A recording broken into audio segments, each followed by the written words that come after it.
राज्यसभा चुनाव में टिकट बंटवारे में गड़बड़ी के आरोपों से घिरी कांग्रेस अपने के विरोध तथा भारतीय जनता पार्टी की रणनीति के कारण कई सीटों पर फंसती हुई नजर आ रही है और राजस्थान, महाराष्ट्र तथा हरियाणा में एक-एक सीट पर उसकी मुश्किल ज़्यादा ही बढ़ गई है। राज्यसभा की 57 सीटों के लिए 10 जून को चुनाव होना है। कांग्रेस ने उम्मीदवारों के नाम का जो ऐलान किया है, उसको लेकर पार्टी में शुरू से ही विरोध का स्वर उठ रहे हैं। महाराष्ट्र में सबसे ज़्यादा विरोध श्री इमरान प्रतापगढ़ी का हो रहा है। कांग्रेस ने उन्हें महाराष्ट्र से टिकट दिया है। उनको लेकर प्रदेश कांग्रेस के नेता पार्टी अध्यक्ष सोनिया गांधी को भी कड़ा पत्र लिखकर पूछ रहे हैं कि क्या इसी तरह से दरबारियों को टिकट दिया जाता रहेगा। कांग्रेस प्रवक्ता पवन खेड़ा और नगमा प्रतापगढ़ी भी श्री प्रतापगढ़ी को टिकट दिए जाने पर नाराजगी जाहिर कर चुके हैं। श्री खेड़ा ने कहा था कि शायद मेरी तपस्या में कुछ कमी रह गई।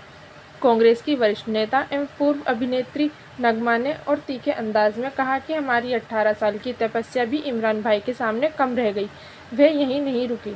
उन्होंने आगे कहा, हमारी कांग्रेस अध्यक्ष सोनिया जी ने व्यक्तिगत रूप से मुझसे 2003 से 4 में राज्यसभा में भेजने के लिए आश्वासन दिया था। पार्टी नेता इमरान प्रतापगढ़ी को टिकट दिए जाने का सबसे ज़्यादा विरोध हो रहा है। कांग्रेस के लिए उसके शासन वाले राज्य राजस्थान में भी एक सीट पर मुश्किल हो रही है। उसने राज्य से 3 उम्मीदवार मैदान में उतारे हैं, लेकिन दिक्कत यह है कि इनमें से कोई भी राजस्थान का रहने वाला नहीं है और वहां भारी उम्मीदवार बताकर उनका विरोध हो रहा है। राज्य में मुकाबला कांग्रेस और भाजपा के बीच है और वहां से कांग्रेस 2 सीटों पर आसानी से जीत हासिल कर सकती है, लेकिन उसने अपने 3 नेता रणदीप सिंह सुरजेवाला, मुकुल वासनिक और प्रमोद तिवारी को चुनाव मैदान में उतारा है। इस बीच यहाँ भाजपा के समर्थन से निर्दलीय उम्मीदवार के रूप में उद्योगपति सुभाष चंद्रा मुकाबले में आ गए हैं। वे पहले हरियाणा से राज्यसभा के निर्दलीय सदस्य रहे हैं, लेकिन इस बार राजस्थान में उनके आने से मुकाबला रोचक हो गया है।